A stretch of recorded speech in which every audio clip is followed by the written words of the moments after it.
Ready na nga akong mag-food trip kaya after ko ngang magpahinga saglit sa hotel ay papunta na nga akong Ximending.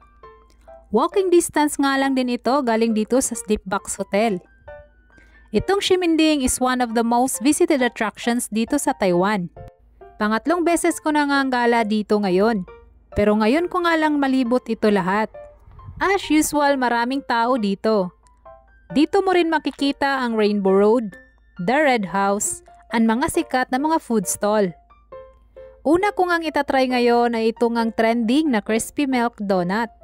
Marami na nga din akong napanood ng mga vlog nito sa TikTok o Facebook na masarap nga daw ito na donut. Hindi man ako mahilig sa donut pero today nga itatry ko nga ito. Sa kakaikot ko nga dito ay sa wakas nahanap ko na rin. Mabilis mo nga din siyang makita dahil napakahaba nga ng pila dito. Kung first timer ka nga ay mapapapila ka rin talaga dito para malaman mo kung anong lasa. Mahaba man ang pila ay mabilis naman ang kanilang service dito. May 4 pala silang flavor ng mga donuts dito.